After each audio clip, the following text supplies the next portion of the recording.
How many countries has America invaded since the Second World War?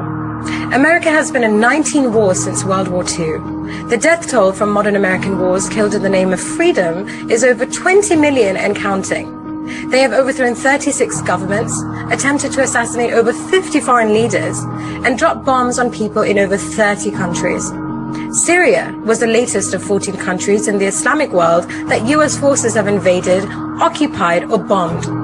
But you believe your American media when they say Putin is a crazy warmongering dictator. Is your self-righteous indignation based on an understanding of basic history, or just triggered by the next new bandwagon that is trending on mainstream media? 90% of these deaths are ordinary men, women, and children. They started the Korean War, the Vietnam War, the Gulf War. In the last 60 years or so, the list of countries the US invaded includes Bosnia, Cambodia, the Congo, Cuba, El Salvador, Guatemala, Indonesia. There's been wars in Iraq, wars in Afghanistan, wars in Syria, Central America. They are the global bullies, destroying any country in the name of democracy and human rights. But the intention has always been to strip the nation of its resources and enrich their military-industrial complex. Now, what about Britain? Did you know that there are only 22 countries in the world that the UK have not invaded or helped in starting a war? The hypocrisy of the West is an abomination. Where was the sense of injustice when George Bush and Tony Blair invaded Iraq? Even after the UN weapons inspector Hans Blix visited Iraq and confirmed that there were no weapons of mass destruction. What a coincidence that Mr. Blix was found dead from suicide. Do any of you actually know Ukraine is not even a sovereign country?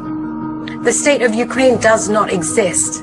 If people just stopped and educated themselves before flinging themselves into a frenzy of indignant theatrics all over social media, they would discover that in 2014, UN Secretary General Ban Ki-moon stated that since December 1991, Ukraine has not registered its borders as an independent country. Ukraine is still under the territory of Russia, and everything that happens in this area is in fact an internal matter of Russia.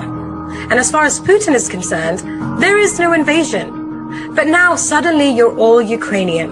You all stand with George Soros, Hillary Clinton, and Marina Abramovich.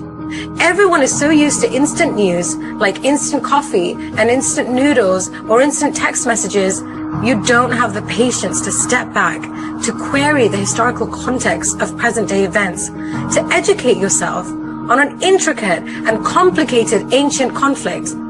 So my question is, when everyone starts shouting on the rooftops that today they stand with Ukraine, do they realize that they're actually standing with Russia?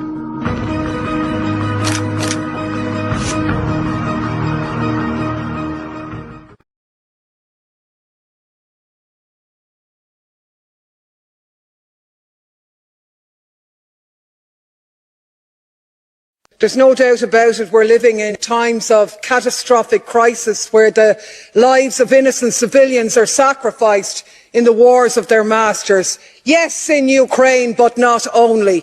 Since the last plenary, tens of thousands of Afghani citizens have been forced to flee in search of food and safety.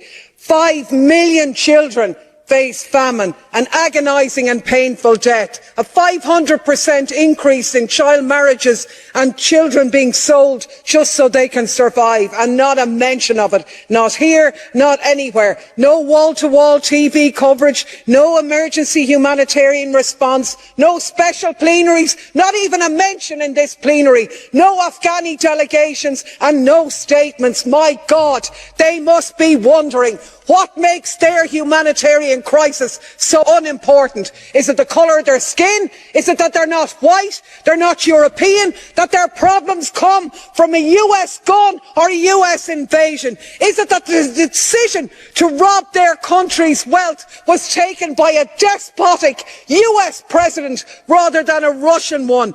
Because, my God, all wars are evil and all victims deserve support, and until we get on that page, we have no credibility whatsoever.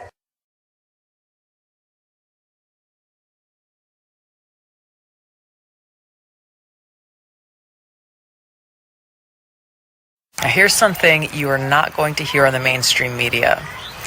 What you do hear is warmongers arguing that we must protect Ukraine because it is a quote-unquote democracy. But they're lying.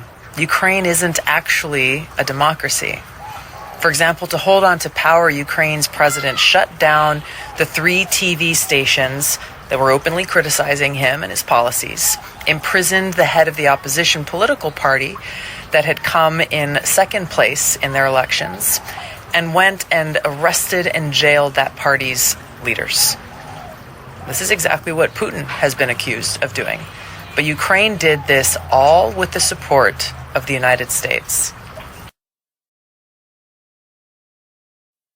This Ukraine crisis is really a mask-off moment, because you are seeing the implicit hypocrisy, how they have so much outrage, and the whole world is defending Ukraine, but they said nothing about Iraq and Syria and Libya and all of these countries which they destroyed. They want to support Ukrainians' right to resist. You know, if you want to take up armed resistance in Ukraine, that's totally fine, right? They're even going to go and crowdfund the weapons for you online, and they're even going to come and fight with you. But if you're a Palestinian, well, screw you. If you're an Iraqi or Syrian and you're resisting the Israeli occupation or the American occupation, you're a terrorist. They want sovereignty and respect sovereignty for Ukraine. And they respect its territorial integrity. What about Syria that gets bombed every week by Israel? What about Syria, the Golan Heights that are occupied by Israel? What about northern Syria, northeastern Syria occupied by the Americans? You set the Middle East on fire. Libya, Syria, Somalia, Yemen, Afghanistan. I can't count anymore, man. Millions of people turned to refugees. Millions of people killed, displaced. Look how they treat them. The people are saying we'll accept white refugees because they look like us. They're civilized. Oh, and Syrians and Iraqis and the people whose lives you destroyed, they're not civilized? They don't deserve to seek refuge? What kind of bullshit double standard is that? You got these racist hosts on TV talking about, well, you know, it's okay, it's normal for war to be in Iraq or Afghanistan, and we'll take in the Ukrainian refugees because they look like us. They have blonde hair and blue eyes. Me, I'm sorry, it's very emotional for me because I see European people with blue eyes and blonde hair being killed, children being killed every day with Putin's missiles. But this isn't a place, with all due respect, like Iraq or Afghanistan, that has seen conflict raging for decades. This is a relatively civilized, relatively European, I have to choose those words carefully too, city where you wouldn't expect that or hope that it's going to happen. And this is not a developing third world nation. This is Europe. When you look at what happened in the last refugee crisis in Europe back in 2015, Poland was one of the EU countries that, was hesitant to take in refugees. Talk about what has changed and the different position now. Yeah, well, just to put it bluntly, these are not refugees from Syria. These are refugees from neighboring Ukraine. I mean, that, quite frankly, is part of it. These are Christians, they're white, they're very similar to many people who live in Poland. On ne parle pas là de Syriens qui fuient des bombardements du régime syrien soutenu par Vladimir Poutine. On parle d'Européens qui partent à leurs voitures qui ressemblent à nos voitures. Il y a une différence entre les Ukrainiens qui, encore une fois, participent de notre espace civilisationnel avec des populations qui appartiennent à d'autres civilisations. On voit bien ce qu'ils fuient et il n'est pas question de dire est-ce que vous êtes vraiment des réfugiés. On est au 21e siècle, on est dans une ville européenne et on a des tirs de missiles de croisière comme si on était en Irak ou en Afghanistan, vous imaginez?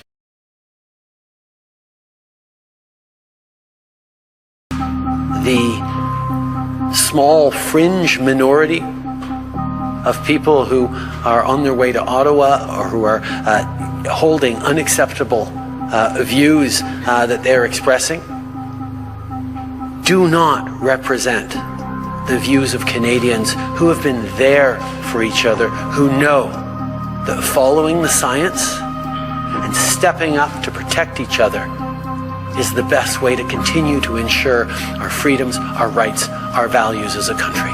We are not intimidated by those who hurl insults and abuse at small business workers and steal food from the homeless. We won't give in to those who fly racist flags. We won't cave to those who engage in vandalism or dishonor the memory of our veterans. So to those responsible for this behavior, it needs to stop. There's a level of admiration I actually have for China, because their basic dictatorship is allowing them to actually turn their economy around on a dime and say we need to go green as fast as we need to start investing in solar. I mean, there is a flexibility that I know Stephen Harper must dream about, of having a dictatorship that he could do everything he wanted, that I find quite interesting. Regardless of the fact that we are attacking your fundamental rights or limiting your fundamental rights, and the Charter says that's wrong, we're still going to go ahead and do with it. The federal government has invoked the Emergencies Act to supplement provincial and territorial capacity to address the blockades and occupations. We went after the funding. Our efforts, combined with the city's efforts, eliminated the GoFundMe. $10 million are no longer accessible to the demonstrators. There are other funding avenues that we continue to aggressively go after through intelligence, information, coordination with financial institutions, and all three levels of government. We are broadening the scope of Canada's anti-money laundering and terrorist financing rules so that they cover crowdfunding platforms and the payment service providers they use. We will be relentless in pursuing the funding that has enabled this demonstration to continue to this point. These changes cover all forms of transactions, including digital assets, such as cryptocurrencies. I want to be very clear. The scope of these measures will be time-limited, geographically targeted, as well as reasonable and proportionate to the threats they are meant to address. The Emergencies Act will be used to strengthen and support law enforcement agencies at all levels across the country.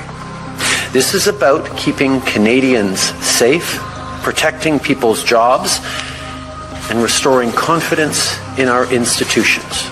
As of today, a bank or other financial service provider will be able to immediately freeze or suspend an account without a court order. Justin Trudeau, I mean, I thought he was kind of a cool guy. Then I started to read what he said.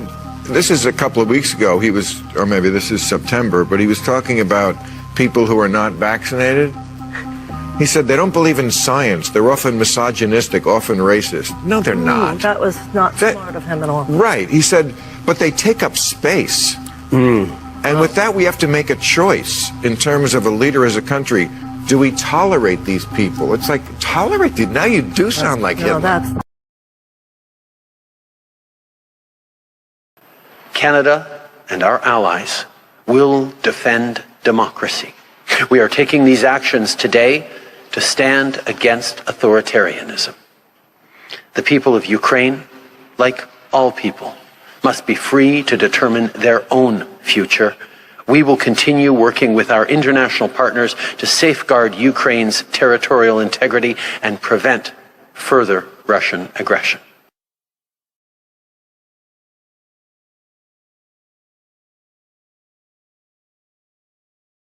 After World War II, communism became the bugaboo, and the Soviet Union became the enemy.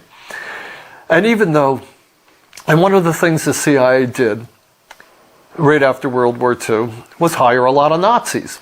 Guys who'd been Nazis were now recycled and brought into the CIA. The Nazi rocket scientist, von Braun, went to work for the United States developing intercontinental ballistic missiles.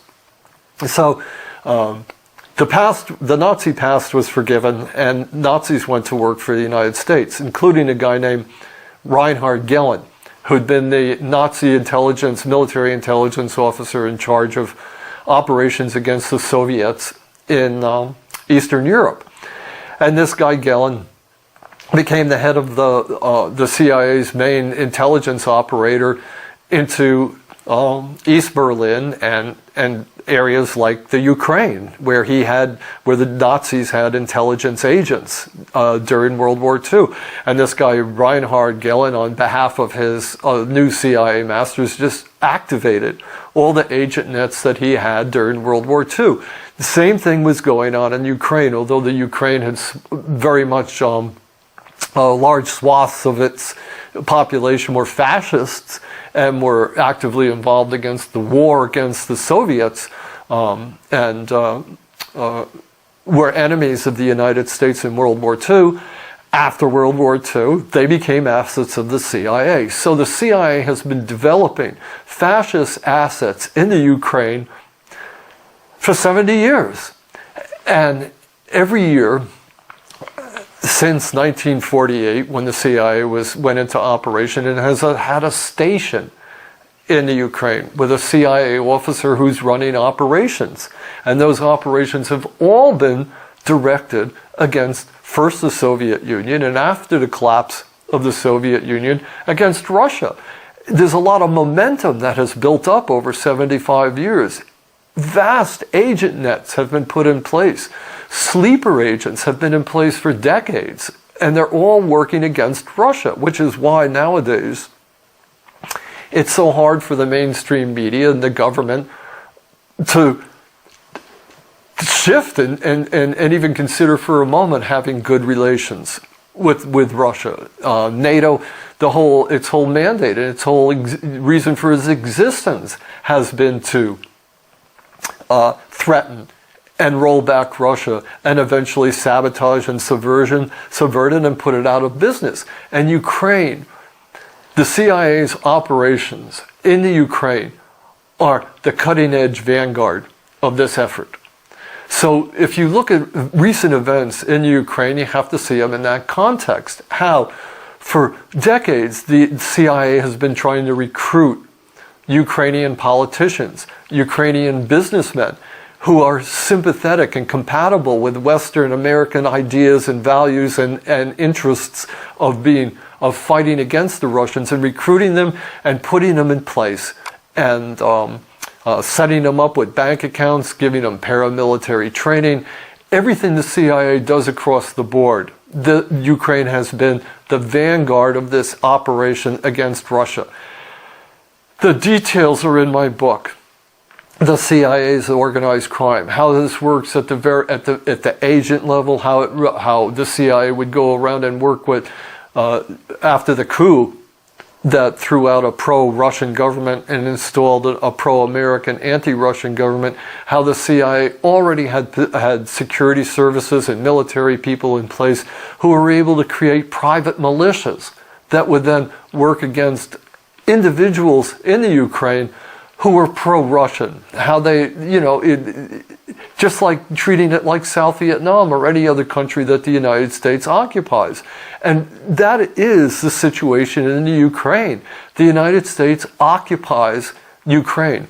Its government is an occupation government that's supported and funded and directed by the United States. And the businessmen and the military people and the politicians that support the Americans benefit, and those who don't are put on hit lists and they're targeted.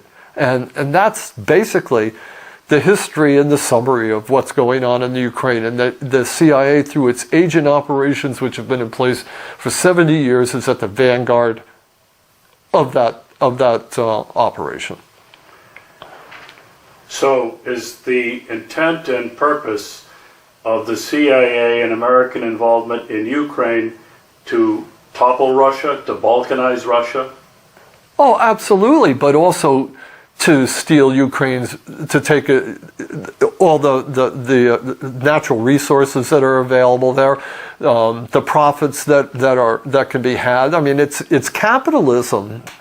As soon as the CIA arranged that coup and installed a pro-American government, Joe Biden's son became the head of one of the biggest oil companies, I think it was, in the Ukraine. American businessmen just swooped down like vultures to take over all the, any business that could, like mafia dons and mafia, gangsters that they could steal everything from. And that's exactly what they're doing. And especially in eastern Ukraine, where a lot of the natural resource industries are based, that's why it's so contentious there. The CIA, through its assets in private industry, is trying to bring all those people who are considered compatible into the American fold. You don't see it at its dirty level, the level of blackmailing people, the level of extorting people, the level of the CIA using its underworld contacts to squeeze these people and to force them out of business and to make life miserable for them so that they give up their associations with Russians and Russian businessmen. But that's what's going on at the very basic level. I mean, militias are being formed to terrorize anybody who's supporting Russia, and like in Donbass and places like that. And the reason it's targeting the people that targets most highly are the people that are sitting on natural resources that American businessmen want. It's not going after, plumbers and carpenters. It's going after major businessmen. And that's what the CIA does. It paves the way for American business interests by using illegal methods. And by using illegal methods to install politicians in the Ukraine that will follow the American line. Everything that you don't know about that is going on, and that you're not told about by the media.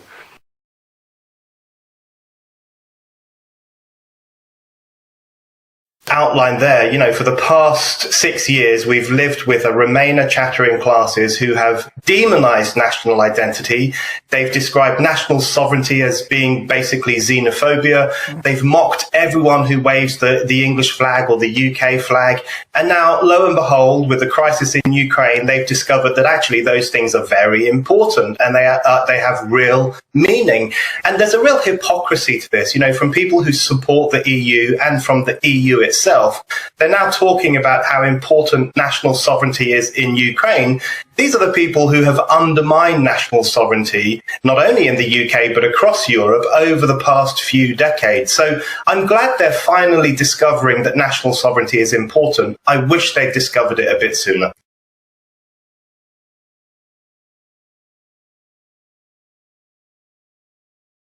I really think that there's so much misinformation.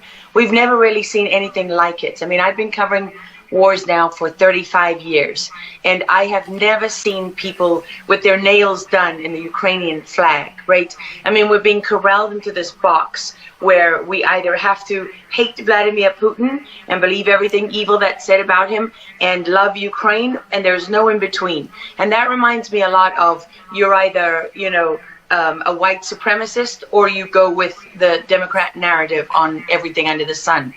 Although, these days it's hard to believe anything that our leaders tell us, because they've lied about COVID, they lied about Russia collusion, they lied about the Ukraine impeachment trial, and there's so much more going on in Ukraine that nobody is talking about. You see such dishonesty when it comes to the history of Ukraine. You see dishonesty when it comes to the Azov battalion, which is funded by the US and NATO. I mean, you can find pictures of them online holding up the NATO flag and the swastika at the same time. Their own emblem contains the black sun of the occult, which was a Nazi SS emblem. And it also contains the sideways, lightning insignia of the SS. I mean, this is on throughout the Ukrainian military. You can see that black sun of the occult on their body armor, even on the female soldiers who are paraded in front of the world as being, such an example of Ukraine's independence and spirit and nobility. Even they are wearing the black sun of the occult. And, the White House wants you to believe, well, this doesn't matter, it's just a small number of troops. It's not true. The Azov battalion has been murdering its way through eastern Ukraine. Yeah. We don't want to admit this. This was why Crimea voted for independence. This is why Crimea wanted to be with Russia. Because we in the media, in the Western media and in the West, won't acknowledge the reality of what's gone on. Western Ukraine backed the Nazis. It was a headquarters for the Nazi SS. The CIA under Alan Dulles actually gave immunity from prosecution to the Nazis of Ukraine from the Nuremberg trials. So there's a long history of the United States and our intelligence agencies funding and arming Nazis in Ukraine. These are not like new neo-Nazi groups that sprung up. These are the actual Nazis from the Second World War, who, if you go back to the Nuremberg trials, said that they were planning for a 1,000-year Reich. And so you have to really wonder, as you look at this, when you know that the CIA sponsored the Color Revolution in Ukraine in 2013 and 14, that they selected Ukraine's leaders, go to Victoria Nuland's leaked phone conversation where she and the U.S. ambassador are deciding who can lead Ukraine. I mean, there's as much interference here as you could possibly imagine before you even get to Hunter Biden, Nancy Pelosi, John Kerry, and Mitt Romney, and all of their children who are employed, who earn millions from Ukrainian gas companies. Yeah, you are pointing, pardon me, to a real credibility crisis for our leaders. I want to let Karen Turk jump in. Yeah, I wanted to bring up the fact that President Zelensky is Jewish, and I don't know exactly how this factors in, but there's some very interesting points in what you're saying. And what troubles me about the moment that we're in is that we have such a selective and a narrow reading of history. You know, President Zelensky may be Jewish, but he's not the only one in this who suffered during the Second World War, whose ancestors suffered, right? I mean, look at Putin. How many relatives did he lose in the siege of St. Petersburg? People don't know their history. They don't know what made Vladimir Putin. And I'm not I'm not defending him. I don't need to defend Vladimir Putin. My job as a journalist is to try to understand what is the truth here. I don't like being lied to, and we're being lied to on an epic scale. When we're told your only choice is you have to be 100% with Zelensky, who's a puppet, who you can find on the internet in black stilettos and leather pants, you know, with shirtless, doing a spoof Dancing with the Stars kind of entertainment video. That's a mock of a Ukrainian group that does this kind of satanic, occult type of music video. And I mean, Zelensky was selected, like so many of our leaders. And honestly, with big tech and with election fraud these days, we don't know how many leaders all around the world have been selected for us and weren't actually voted in. But what we do know is that there are increasing problems with technology and the digitization of our world. Because look at what's happening with COVID. Look at what has happened globally. We are fighting the same battles all over the world. To pretend that this war is about Russia and Ukraine is just a barefaced lie. If Putin has been warning for 15 years that he is not going to stand by while the globalists take over the world, build bioweapons facilities and whatever else they're doing in Ukraine, Ukrainian oligarchs. Ukraine has been a center of money laundering for, you know, many of the leaders in this country. For how long? Billions of US dollars have been laundered through Ukraine, and we say nothing about it. These are our tax dollars. I mean, before the impeachment trial, had you ever heard of anyone in the United States, I mean, us bringing in foreign governments to the White House for anti-corruption training? I mean, does nobody question these things? Why do we not question them? We have an idiot like Lieutenant Colonel Vindman, who goes at the impeachment trial and sits there as a lieutenant colonel. He didn't even make colonel. And he's telling the president of the United States what his policy should be. You have a traitor in the form of Maria Yovanovitch, who was Obama's ambassador, who's telling Ukrainian government officials, don't listen to the will of the American people. Don't listen to the election results. We are the true leaders of America. I mean, and then people object when the woman isn't even fired. She's given a cushy job for life at Georgetown University at the expense of the U.S. taxpayer. I mean, there's so much hypocrisy and dishonesty here, and Ukraine is at the center of it all. Finally gets called out over the hypocrisy on war crimes committed in Ukraine. Hypocrisy should be adopted as the official slogan of this administration. In this case, it's related to Russia being accused of committing war crimes in Ukraine and the Biden admin calling for International Criminal Court, ICC, to investigate. However, the reporter points out a crucial piece of information that Biden's team wanted to keep hidden. Dylan Hausman from the Daily Caller reports that State Department spokesman Ned Price defended America's hypocrisy regarding the International Criminal Court during a press briefing Thursday. Watch. Especially as it relates to the ICC, you're welcoming this investigation by the ICC prosecutor. You know, you haven't always welcomed investigations at the ICC. that ICC prosecutors have gone into. In fact, in the previous administration, that an investigation into potential war crimes in Afghanistan was met with actual sanctions on ICC staff, and the U.S. has consistently warned the ICC not to take up cases involving Israel. So, given that neither Ukraine nor Russia is a member of the ICC, and that for the ICC to take up a case involving non-member would require a UN Security Council vote, which is doomed since the Russians will veto it. Where exactly do you think that justice is going to come from here?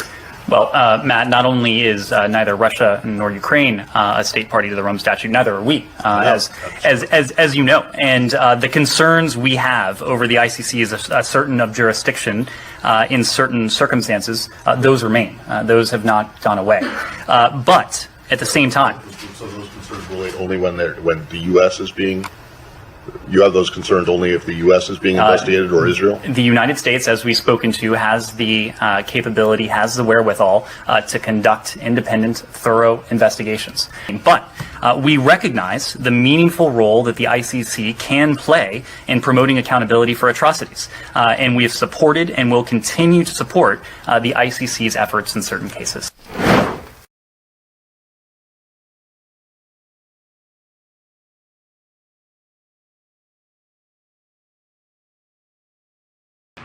But first, what exactly is democracy? Well, pluralism is the hallmark of it. In a democracy, citizens can have any opinion they want to have. They can express any opinion they want in public whenever they care to express it, including through mass media. If citizens are dissatisfied with their political leadership, they can challenge their leaders for office. Now, all of these things are true in every free country in any period, always. These are not just features of democracy, these are prerequisites for democracy. So with that in mind, you should know about a political party in Ukraine called Opposition Platform for Life. With 43 seats in parliament, it is the largest opposition party in that country. Over the weekend, the president of Ukraine, Volodymyr Zelensky, banned that party. Opposition Platform for Life is now prohibited from, quote, all activity within Ukraine. So with a single command, Zelensky made it impossible for anybody to run against him for president. He did this not just to Opposition Platform for Life, but to 10 other political parties that he believed were insufficiently loyal to him. They're all illegal now. Obviously, there's a war underway in Ukraine, and on that basis, Zelensky has declared martial law. But we must tell you there is no evidence that the opposition parties he banned were aiding Russia in its war against Ukraine. Opposition Platform for Life, for example, denounced the Russian invasion the moment it happened, just like everybody else. But Zelensky took the opportunity to turn Ukraine into effectively a one-party state, which it now is. So having banned all opposition, he then seized control of the country's media outlets. Zelensky signed a decree that combines all national television channels into a single platform that he controls.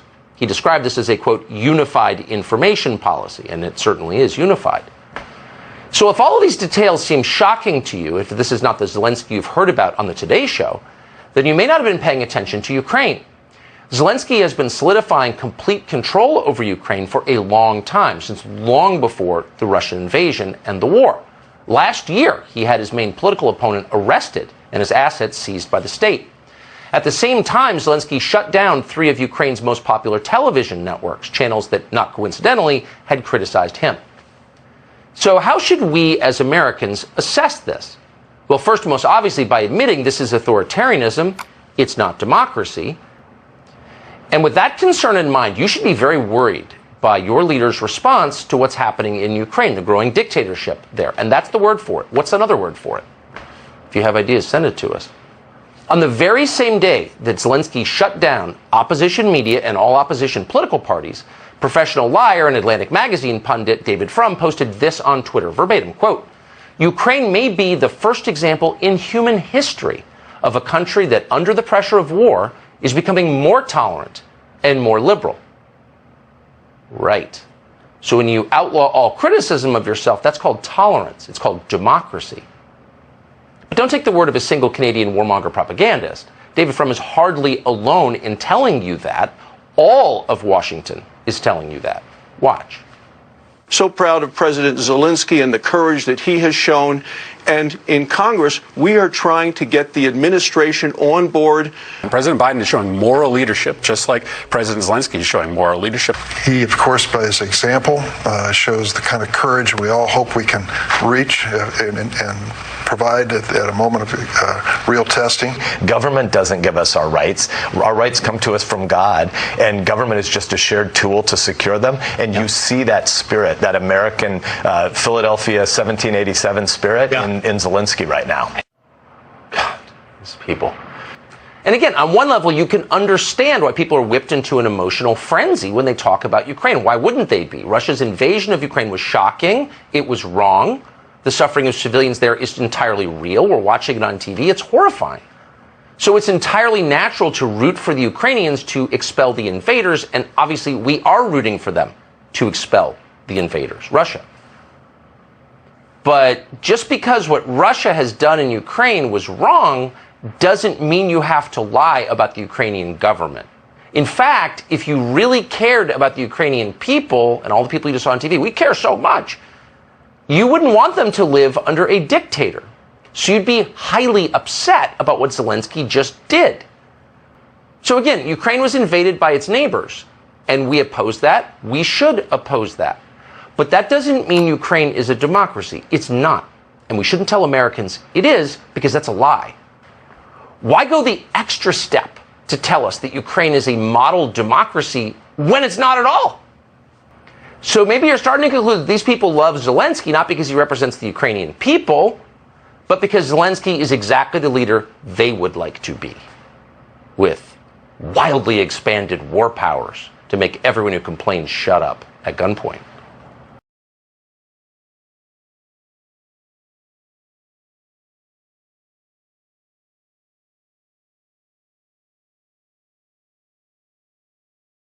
You've got a country led by a man who, even before the war, Axios, The Guardian, the Atlantic Council, all of them were reporting that Zelensky, even though he ran on an anti-corruption ticket, has, through the Panama Papers and other such leaks, has stashed his millions offshore like most corrupt oligarchs have. And so even before the war, his corruption was known. And then you fast forward to what he's done over this weekend with the banning of 11 opposition parties. And I want to note at this stage that he banned these opposition parties, including, as you mentioned, Tucker, the second largest in his parliament, while the Nazi elements, and I use the word Nazi, not neo-Nazi, because these are actual Nazis that aren't neo in any sense. They're the continuation of Nazis as we know them and study them in history. And Bandera, the man that they revere, was actually a Nazi, and they've made him into a national hero and icon.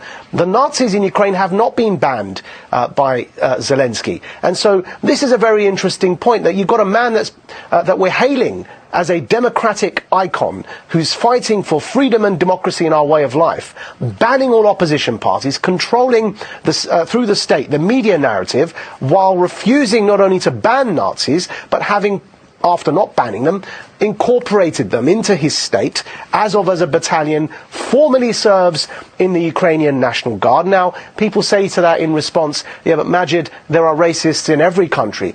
No, the analogy here is, imagine, Tucker, in America, the KKK had a formal battalion in the US military. That's what we've got with swastikas and Nazi insignia inside the Ukrainian army. And then people would say, well, what do you want to do? Putin invaded their country. Of course, they have to fight. And I find this line of argument absolutely absurd, because the best analogy is with Syria. Now, Putin allying with Nazis in Ukraine to defeat Putin is as absurd as allying with ISIS in Syria to defeat Putin. You've got an extremist, an armed, extreme terrorist militia known as ISIS. None of us ever had any moral difficulty in understanding that Assad was a dictator, that Putin's support for Assad was wrong, but the people opposing him, the jihadists, were also wrong. Why can't we have that moral complexity when it comes to Ukraine? And keep the UK, and particularly the United States, my country, free. If you're for freedom in Ukraine, you can't try and shut down honest questions in this country or punish people for telling the truth. It's super simple, I would say.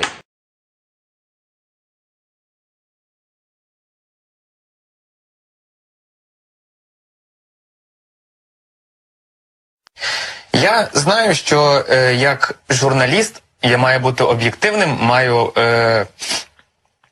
бути виваженим для того, щоб повідомляти вам інформацію з холодним серцем, але направду триматися зараз дуже важко, особливо в такий час. І якраз уже нас на Росії називають нацистами, фашистами і так далі, я дозволю собі зацитувати слова Адольфа Ейхмана, який сказав, що для того, щоб знищити націю, потрібно нищити в першу чергу дітей. Тому що вбиваючи їхніх батьків, діти виростуть і обов'язково помстяться. Вбиваючи дітей, вони ніколи не виростуть, і нація зникне. Як Збройні сили України не можуть нищити російських дітей, тому що це заборонено правилами війни, і це заборонено різними конвенціями, в тому числі Женевськими. Але я не зі Збройних сил України. І коли мені випаде нагода розправитися з росіянами, я обов'язково це зроблю. Я дотримуюсь, раз ви вже називаєте нацистами, дотримуюсь доктрини Адольфа Ейхмана і зроблю все, що від мене залежить, для того, щоб ні ви, ні ваші діти ніколи не жили на цій землі. Для того, щоб ви відчули, як воно, коли вмирають ні в чому не винні цивільні люди. Для того, щоб ви відчули весь біль і страждання, коли ви говорите, а ми не починали війни, це все Путін. Ми не хотіли цієї війни. Ми теж її не хотіли. Але тепер ви мусите розуміти, що тут йдеться про перемогу українського народу, а не мир. Нам потрібна перемога. І якщо для цього доведеться вирізати всі ваші сім'ї, я буду одним із перших, хто це зробить. Слава нації! І сподіваємось, що такої нації, як Росія і росіяни, ніколи більше не залишиться на цій землі. Тому що це просто виродки, які засмічують цю землю. І якщо в українців є можливість, що вони зараз в принципі роблять, трощити, різати, вбивати, душити москальноту, я сподіваюся, що кожен внесе свій вклад і замочить хоча б одного москаля. So I'm watching BBC News at 10, and I've got a nice little piece about Ukrainian army training civilians in Ukraine. Civilians are turning out for weapons training. Lesson over, the guns are returned. But hold on, can you see that right there? These are not would-be That is the symbol frontline soldiers. of C. That symbol there is a symbol of C-14, a neo-Nazi group in Ukraine that were famous, or infamous, for carrying out pogroms against Romani people in Kiev, also attacking left-wing groups as well as LGBTQ groups. Also, they celebrate Hitler's birthday, and this group is presented uncritically on BBC News at 10 by Jeremy Bowen. No mention of any of this. At least not yet. I believe that during these times we just learn to be ready. That is what I think. We just Unreal. Absolutely unreal. The whole world's gone mad. After that. I'm going to do everything I can to minimize Putin's price hike here at home. We understand Putin's war against the people of Ukraine is causing prices to rise. People are already feeling Putin's price hikes at the pump. Make no mistake, inflation is largely the fault of Putin. For the president to try to pretend like prices weren't already rising, I mean, I don't think people are candidly that dumb. I mean, we remember the inflation was going on long before this happened. It's absolutely true this is making it worse, but to sort of whitewash what happened all of last year, I don't think is going to work for them politically. But look at this chart on gas prices just since February. If you look at the, I mean, it is a shocking increase. Although if you look at the numbers, inflation really started to rise almost exactly when Biden came in the White House.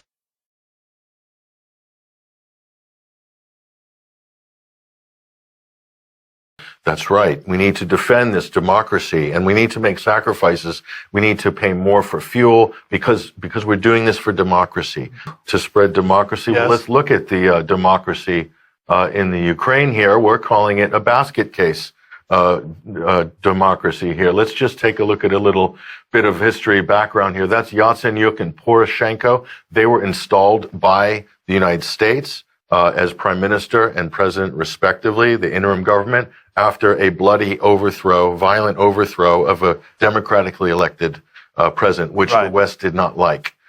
Because he was of the wrong orientation. And then this was followed by the comedian who played president on television 2 years ago. Fantastic. But how bad was it? This is just scratching the surface. Let's take a look at a little bit of a timeline here. 2004, US, UK, EU, NATO backed a violent coup d'etat in Kiev. That's beyond debate. That's historical fact. However, you won't hear it on the BBC. They never mention it on the floor of the House of Commons. Everybody ignores this fact like it didn't exist. Yeah. So here we go. 2014 to 2015, the Ukrainian military under Poro and company, they ran an anti-terror blitzkrieg. They called it an anti-terror operation. They dubbed the whole of the Russian-speaking population in the East as terrorists. Okay, that happened. That really happened.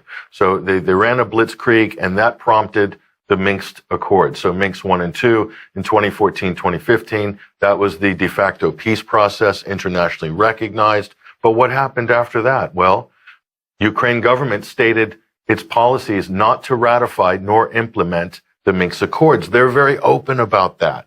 This wasn't a secret, but this was never mentioned. This is why the US and UK officials would never open their mouth and say Minsk in public, because this was their stated policy. This was known in the legislature in Ukraine. Everybody knew this. So obviously they're sandbagging, intentionally sandbagging the UN effectively mandated peace process. Right. So what else have we got to mention here? Well, this is important. The Kiev regime outlaws Russian language in certain areas, and I believe nationwide actually, legalized discrimination against ethnic Russians.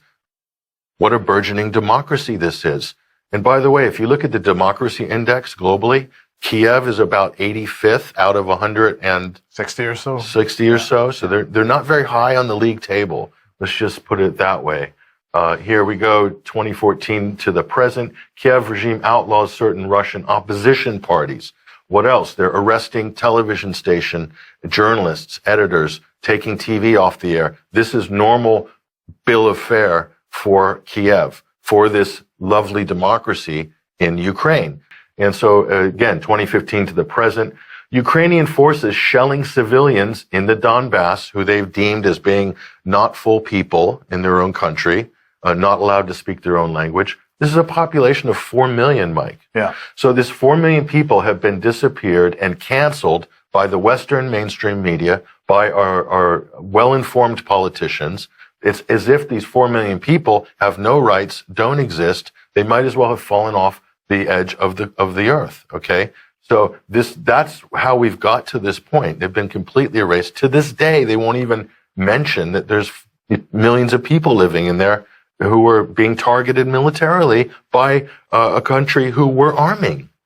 I mean, so do you see where Russia might have a few problems with the situation? So they felt that because Minsk collapsed, they had no choice. If Minsk wasn't going to guarantee the security of the people of the Donbass, they're saying that's genocide. So we need to step in and provide military protection for the people of this region, restore their water, their electricity, their food, allow deliveries to come in, and basically do what Minsk was meant to do. For 7 years, they could have implemented Minsk. They intentionally did not.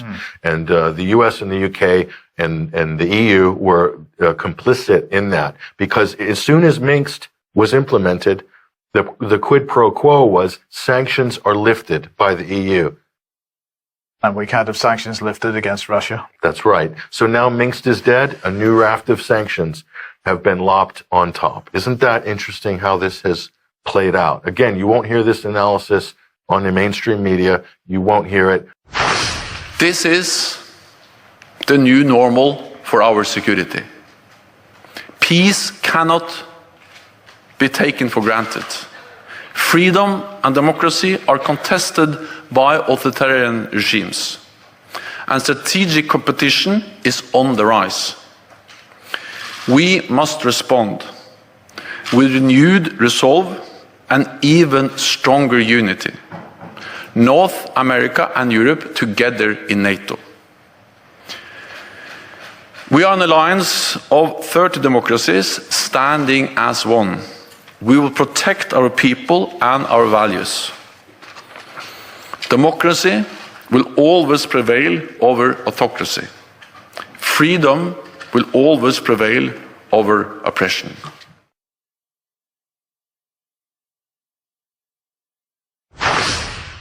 So he has said those words, democracy will always prevail over autocracy, as we come out of 2 years of what? Well, not everybody's out of these 2 years. In France, there's millions of people on the street in France because the president and the government said you can't work, you can't buy food unless you take an experimental pharmaceutical product. Otherwise, we're going to discriminate against you. Same in Italy, also in Germany and other countries, Austria as well. And of course, we should mention Canada. So is NATO going to act against Canada? I think they should intervene in Canada and take out Trudeau. So democracy is the buzzword. So where did NATO get off now policing democracy? I thought it was an alliance to protect any members that got attacked by another country. I didn't realize their job is to promote democracy. When did that happen? This is a very good question. It's not written down anywhere. No, indeed, but about the same time that NATO started talking about territorial integrity and borders, NATO considers itself to have NATO's borders. This is not a principle that's written into NATO's charter at all. NATO's borders. Yes. So all sorts of problems here. This is what our forefathers called, and historical scholars called, entangling alliances. This is what led to World War I. That didn't go too well. No. Okay, so is entangled alliances. NATO is the epitome of an entangled alliance. It's gone way, way, way beyond its remit, and now it's causing wars. It's causing proxy wars in countries like Ukraine. Ukraine is a proxy war. It's Russia versus NATO. NATO is using Ukraine as a proxy. Yes. That's exactly, they're using our weapons. They've got our back, we've got their back politically. And our training. Our training. So it's a proxy war, just like the other proxy wars. It's just packaged a little bit differently. So in America, they're all up in arms about defending democracy. How dare Putin trample on the delicate, flowering, fragile democracy of Ukraine. Yeah. And Zelensky. Listen to this highlight reel here from the U.S. The one thing that we all agreed upon, the attack on the Ukraine by the Russians is an attack on democracy. Putin is terrified by the prospect of a democracy at his border. And that's why defending democracy, both at home and abroad, must be an urgent national security priority. What is our democracy worth if we're not able and willing to stand against an invasion of another democracy? I don't even know what to say to that. So quite the democracy in the Ukraine, as we showed you in the previous segment here. So, beyond this, on from this point of view here. So Pelosi basically lost it, okay, when she was in her press conference and so forth. So here's Pelosi again. Just you have to marvel at the venom here, but go ahead and roll this. This is a very evil move on the part of Vladimir Putin. He's a KGB guy who happens to be probably the richest man in the world because of his exploitation of his own people that he doesn't want them to know about. This, my friends, is our moment. This is the Sudetenland. That's what people were saying there. The Sudetenland. The Sudetenland. So she's invoking Hitler in World War II. So here's Biden. So Biden's thing now is, and Kamala Harris is saying, we need to basically suck it up for democracy. We're going to suffer. We're going to pay more at the pump. Hyperinflation, goods and services, food, it's all going to go up. But you're doing it for the people of Ukraine. We got a video here. Watch this. I know this is hard and that Americans are already hurting. I will do everything in my power to limit the pain the American people are feeling at the gas pump. This is critical to me. But this aggression cannot go unanswered. If it did, the consequences for America would be much worse. America stands up to bullies. We stand up for freedom. This is who we are. The president has already said Americans will be facing some economic fallout or some hardships. Can you explain to Americans what exactly will they face if this happens? Sure. As the president talked about in his speech, we are aware that, again, when America stands for her principles and all of the things that we hold dear, it requires sometimes for us to put ourselves out there in a way that maybe we will incur some cost. And in this situation, that may relate to energy costs, for example. So basically they're saying you be prepared to pay. So everything they've done to deflate or to inflate the currency, to cause hyperinflation, all the COVID relief, all the dumping of billions of dollars and wasting it on test and trace, buying vaccines that all got dumped in a landfill or sent away to some African country that we don't care about. Okay. All of this stuff, furlough, and the list goes on, all the corporate welfare, all of that. And then jacking up the price of energy to pay for all these green policies. All of that has now been funneled into one very convenient scapegoat, and that is Vladimir Putin. Vladimir Putin. So job done, guys. Everything, all sins are absolved, and now everything's on Putin. That's how it works. Yeah. Let me get something straight. NATO promised that they wouldn't move an inch to the east. That was a lie. And now we are surrounded by an aggressive military alliance. NATO gladly bombed Yugoslavia under the pretenses of potential genocide. Did they bomb just military installations? No. NATO destroyed schools, hospitals, bridges, cultural monuments, private businesses, and industrial plants. Did you forget about that? Did you forget about how NATO pumped money and weapons into Georgia right before Georgia bombarded Russian peacekeepers and civilians? Of course you did, because your media doesn't want you to know. Did you forget how yet another territory was ripped away from Serbia? Do you not remember Kosovo? Did you protest then? I bet you didn't, and I bet you didn't even care. Did you forget the invasion of Libya? If you're in Europe, you can't forget. Thousands of migrants are your daily reminder of what your governments did to that country. Did you protest the illegal invasion of Syria by Turkey and the US? I bet you didn't. Do you care about Saudi Arabia starving Yemen? I bet you don't. Do you care, or did you care, about the illegal invasion of Iraq and Afghanistan under false pretenses? What, they aren't people to you? Why haven't you been vocal against the murder of children and civilians at Iraqi and Afghani weddings by American bombardment? Ah, that's right. They're brown people. They're probably worth less to you.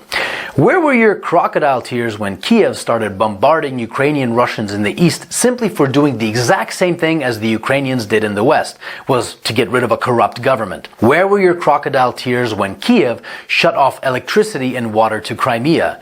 Where was your Save the Ukrainian People when 48 civilian anti-Maidan Ukrainian protesters were rounded into a Union trade house and burned alive, whilst those who tried to escape the fiery hell were beaten and shot? Do you by any chance know who the Madonna of Gorlovka is? Do you know what the Alley of Angels memorial is? Let me give you a hint. People engraved into that memorial aren't alive, and they are not adults. Did you shed even one digital virtue signaling tear when the children at the children's beach in Zagreb were purposefully bombed by the Ukrainian military using illegal cluster bombs? I bet you didn't. But that's okay. How would you? Your mainstream media keeps you in the dark. For 8 years, the US and its allies have been pumping billions of dollars worth of lethal weapons into Ukraine. For 8 years, the Ukrainians have been waging a war with their own people in the east. And for 7 years, Russia and the people of the Donetsk and Lugansk republics have been patiently waiting for Kiev to adhere to the Minsk agreements. Should Russia have waited maybe 20 more years? You know, the amount of years that the US spent killing Afghanis. So whilst leaders like Boris Johnson, Joe Biden, Emmanuel Macron, Olaf Scholz and Ursula von der Leyen have been virtue signaling about the poor Ukrainians, they have been robbing the Ukrainians of their dignity, making their economy run on loans from the IMF, and basically robbing them of their future. And Russia is to blame when we were their primary trading partner? The West pushed Russia into a corner.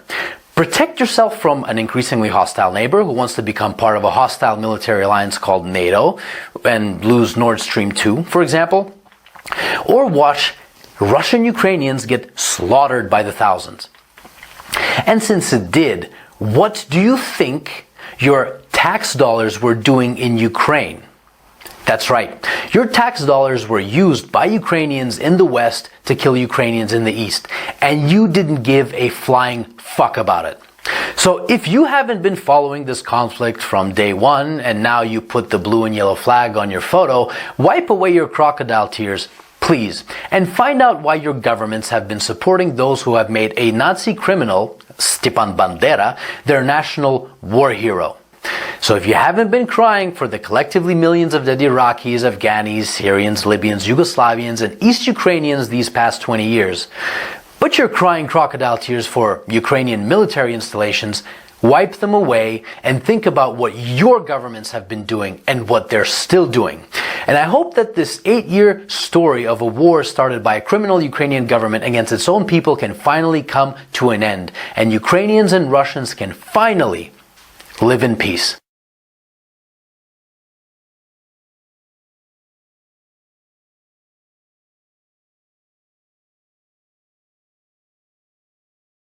Heard of. What's going on in Ukraine? First of all, it's a massive distraction. They're trying to distract you away from what's really going on in everybody's home country.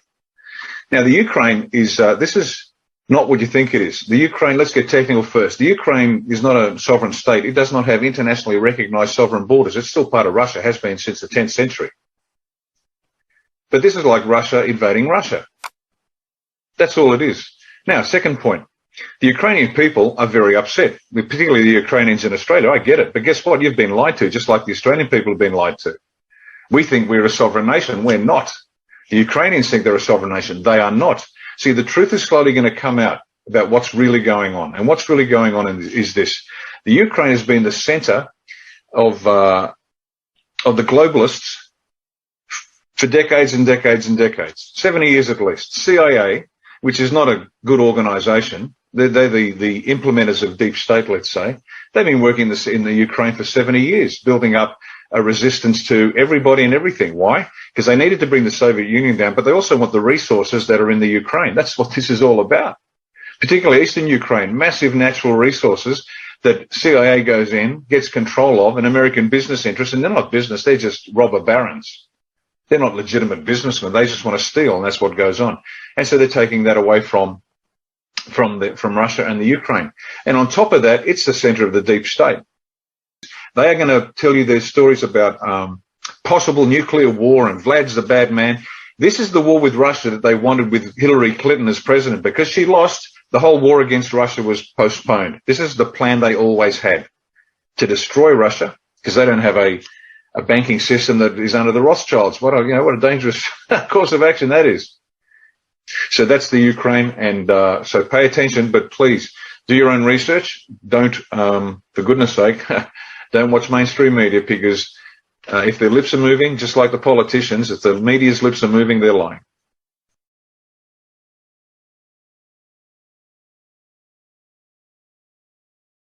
I mean, look at this footage. This is footage of Putin's troops bombing the Ukraine.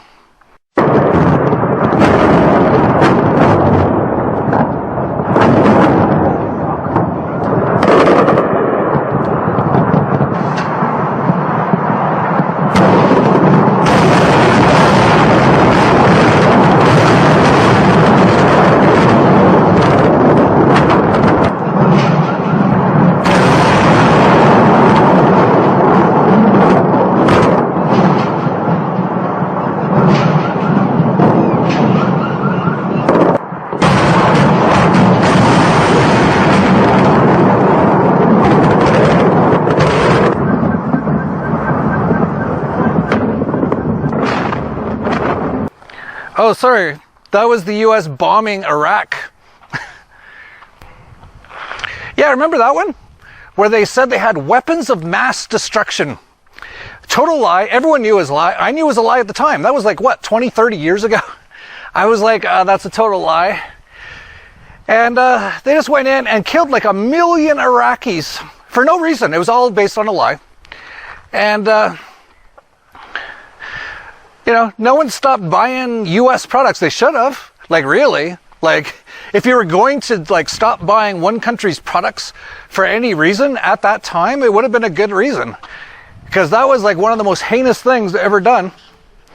But no, if it's the US that does it, it's okay, right? And it doesn't even matter if years later they just laugh about it. Like George W. Bush just laughing. No weapons of mass destruction over here. Those weapons of mass destruction got to be somewhere. But anyway, forgetting about that, I can totally understand why everyone's on like the Ukraine side of this. I mean, look at what Putin's doing to the people in the Ukraine. Hey, this is job crash test dummy.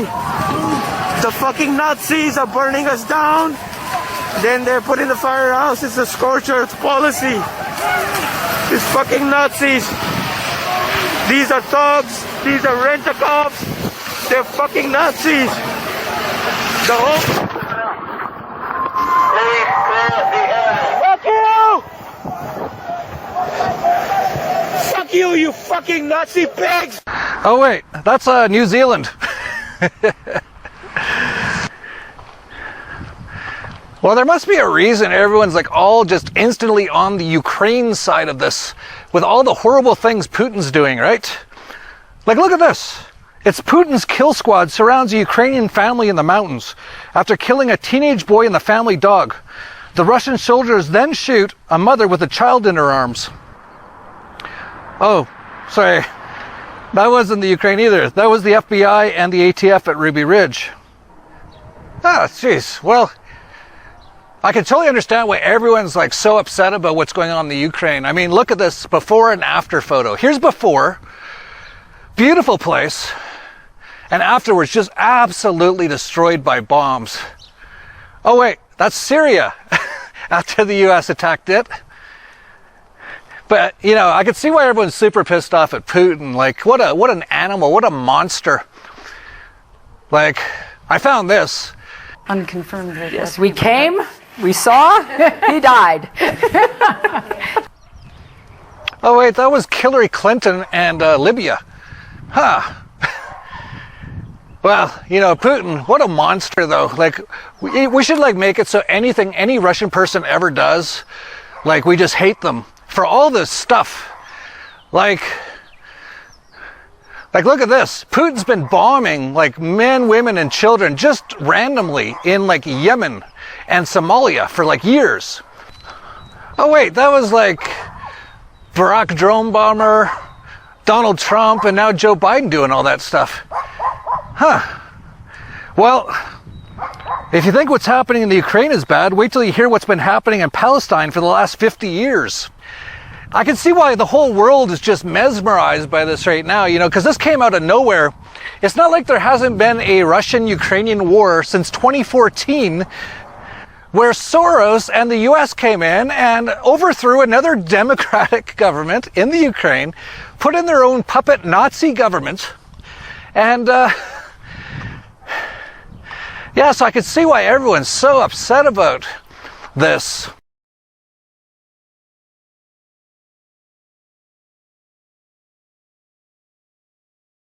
An American approach to digital assets is one that encourages innovation, but mitigates the risks to consumers. We've got that story plus your environmental, social, corporate governance score. But first, we have to, of course, talk about the war that everybody is talking about right now. Yemen, under longest period of Saudi heavy bombing seen since 2018. We take this from the fine folks at antiwar.com. The Yemen Data Project released its monthly summary of the Saudi-led coalition's air war in Yemen and found that the last 4 months have been the most sustained period of heavy bombing in the war since 2018. For the month of February, the Saudi-led coalition carried out at least 200 air raids and up to 716 individual airstrikes in Yemen. Since October, just last October 2021, the coalition has launched at least 200 air raids each month. The Yemen Data Project recorded 15 civilian casualties in February, a significantly lower number than the 426 in January, the highest monthly rate since 2016. The airstrikes in February focused on the Hajj Governorate, where 51 air raids were recorded. All 15 civilian casualties for the month occurred in 2 air raids. On Valentine's Day, the Saudi-led coalition targeted a water drill in the Al-Matama district of Al-Jawaf, killing and injuring at least 3 civilians. In the Abs district of Hajj on February 20th, an air raid hit a civilian house, killing a woman and a child and injuring at least 10 more people. Yemen Data Project found get these percentages. 11% of the bombings hit civilian targets. 18.5% hit military targets, and 17.5%, I don't know, can't be identified. 70.5% of the targets can't be identified. Civilian infrastructure that was hit by airstrikes includes communication sites. Always the first thing to knock out in war. You knock out their communications, their radio, their TV stations. Then, of course, you follow up and hit them in the belly and blow up farms and residential areas. Over a year has passed since President Biden vowed to end support for the Saudi-led coalition's offensive operations in Yemen, but the U.S. never stopped servicing Saudi warplanes that are bombing Yemen.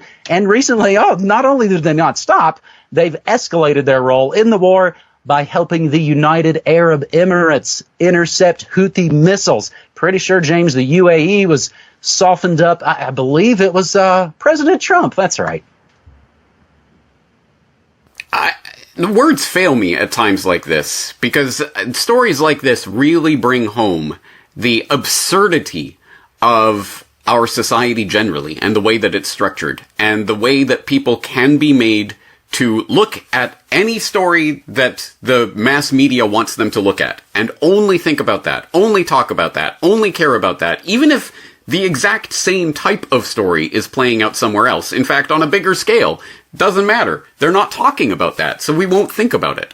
So that civilian death toll for February, which was significantly down from January, looks like it's going to go up in March. Just from a few days ago, at least 80 Houthis killed in northwest Yemen fighting / airstrikes.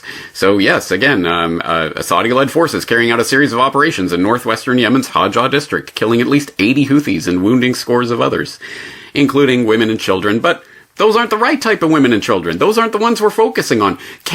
Just wait, because we all know that all the people who are crying their crocodile tears over Ukraine right now, like Holly and Phil on ITV's morning show, looking at the images of the girl singing in the bunker in Kiev, and they're crying on cue, I would say, being cynical, about that footage. Oh yeah, just wait until they find out what's happening in Yemen and find out, it's the US that's supporting this and has been supporting it since its big inception, has been actively arming and funding and training the Saudis and guiding them on their airstrikes. No. We can't have this. We're going to have a big protest movement. We're going to start sanctioning Saudi Arabia. Oh, wait, no, we're not going to do that. What is the latest about the U.S. and Saudi Arabia? The latest headline, Biden rejected by Saudis and UAE as he tries to replace banned Russian oil. So, of course, we ban Russian oil. We got to get it somewhere. Hey, Saudis, can you just turn that spigot on a little bit more? No? You won't even take my phone call? Sorry guys. Because as The Intercept helpfully tells us, Saudi-Russian collusion is driving up gas prices and worsening the Ukraine crisis. So, it's almost like Pandora's box is opening and all of this stuff is coming out. Ooh, who would have thought it? And who's actively supporting it? Turns out it's the U.S. Wow, surprise, surprise. But again, we're not allowed to think about this. We're not allowed to talk about it. Just watch what people are doing on TV and emulate them like monkeys. Amazon and other stores see a spike in sales of Ukraine-related goods. Now, no, people aren't buying actual Ukraine arts and products and foods and stuff. No, they're buying blue and yellow themed colored things made by slaves, most likely in China. And they don't think about that part and just think, oh gosh, I've got to buy all these tchotchkes. That shows my support. They can flip a switch and people will dance to COVID. They flip another switch and they can change how you say the word Kiev. They don't want anybody thinking about Yemen, period. Let alone, of course, any of the other half-dozen wars Obama started that Trump continued, and now Biden as well.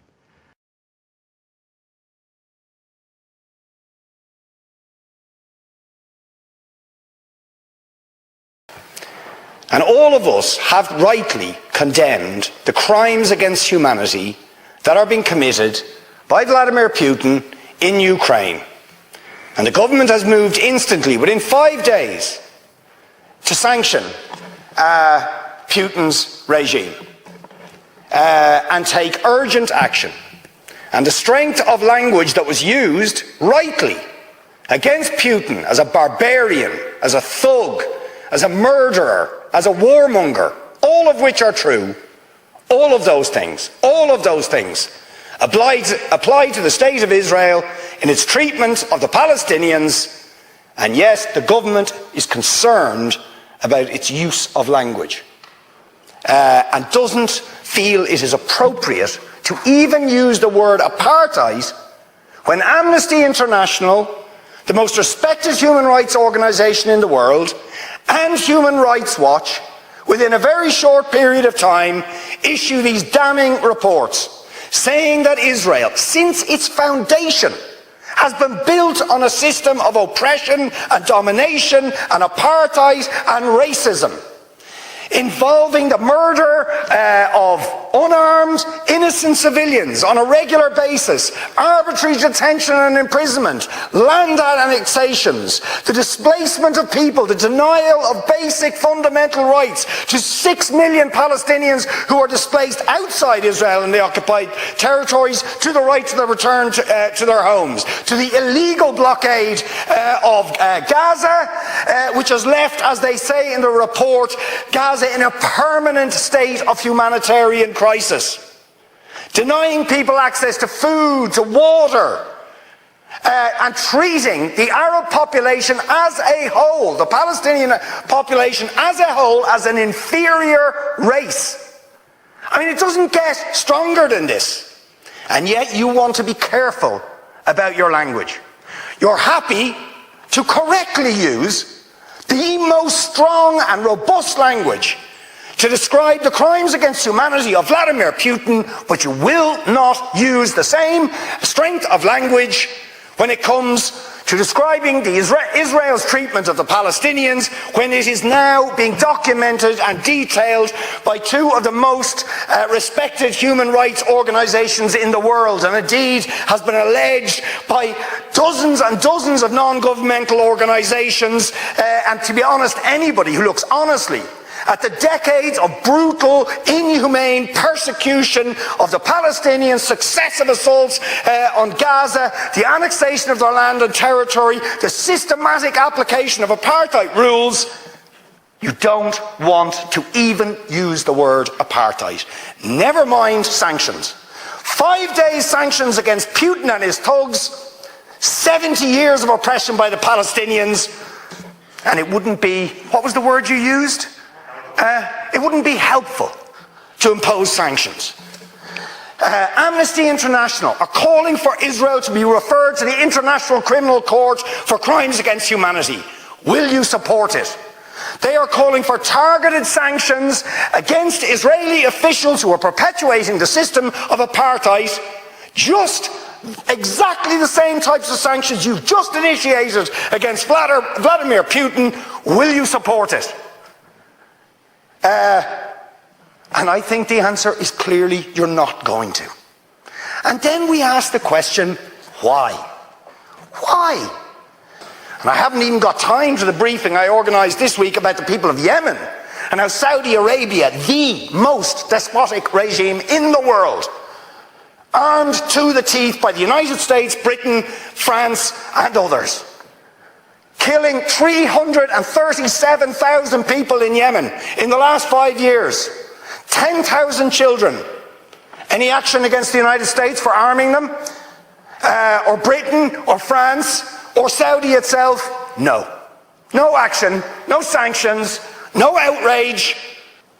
Now you see, if you're going to have moral standards, those standards have to be consistent. Otherwise they are not standards at all, they are just cynicism. And of course, we all know the reason that the standards are not consistent is because to call out the apartheid state of Israel would be to run foul of the concerns of certain states that are now presenting themselves as defenders of democracy and so on, such as the United States, the UK, Germany and other powers. whose relationship with Israel, supporting it and backing it, means that the European Union's moral credentials are bankrupted.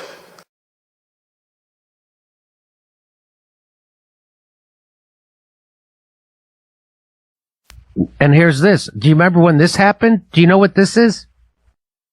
The United States and the Ukraine, the only two countries in the world that voted against a UN resolution that condemned Nazism. That's real. So the U.S. voted against that, and they said it was because it would inhibit free speech, while Ukraine voted against it because it had pro-Russian bias. So I'm all for free speech. And the argument's just weird that the government takes a stand internationally for free speech, even for Nazis, and meanwhile wants Joe Rogan silenced. I think Nazis killed more people than horse paste. Historically, I could be wrong, but there you are. Do you remember this, Max?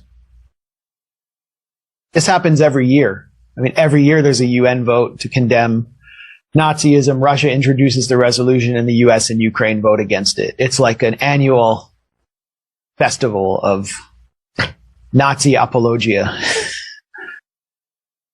Remember before the EU banned RT, the Biden administration openly supported Zelensky banning opposition media outlets that criticized the Maidan regime. This was never about democracy. It was a NATO-directed campaign for dominance by any means. So Zelensky in Ukraine, people don't know this because they never talk about it. He shut down the opposition or critical media in his country and jailed, imprisoned the leader of the opposition party. And that's who we're on the side of. And the State Department cheered him on and encouraged him to do it, pushed him to do it. That was what they wanted. That was the outcome that the U.S. State Department wanted. They don't want Ukraine to be a democracy. That's right. So that's the crazy idea that people are like Saturday Night Live and everybody, I stand with Ukraine, I stand with the Ukrainian people.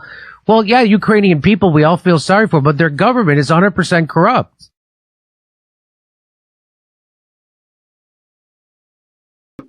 The Ukraine never filed its borders with the UN. I read that. So they don't actually exist as a country in international law. They're still part of the Soviet Union and its heir, Russia. There's many legal precedents for this. So in other words, the reason why countries like China aren't going to condemn Russia is because it's not an invasion. They're not going against the UN Charter. This is a police action within their own legal borders. Zulüm zulümdür. Filistin'de de olsa zulümdür. Rakka'da da olsa zulümdür. Musul'da da olsa zulümdür. İdlib'de de olsa zulümdür. Yemen'de de olsa zulümdür. Zulüm zulümdür. Zulmün A'sı, B'si, örgütü, cemaati mi olur? Onların istediği gibi düşünebiliyoruz. Onların istediği kadar ağlayabiliyoruz. Onların istediği kadar slogan atabiliyoruz. Böyle bir dünya vicdan sahibi insanların tahammül edebileceği bir dünya değildir. Böyle bir dünya iman sahibi insanların tahammül edebileceği bir dünya değildir. Yeryüzünü fesat ve zulümle doldurdular. Evleri işgal ettiler, doymadılar. Toprakları işgal ettiler, doymadılar. Kalplerimizi ve zihinlerimizi de işgal ettiler. Bizim terörist dediğimize terörist diyeceksiniz. Bizim ağlayın dediğimize ağlayacaksınız. Bizim yardım edin dediğime yardım edeceksiniz. Onun dışındakilere gelince susacaksınız diyorlar. Rabbim bu zulmü, bu münafıklığı, bu ikiyüzlülüğü sonlandırsın.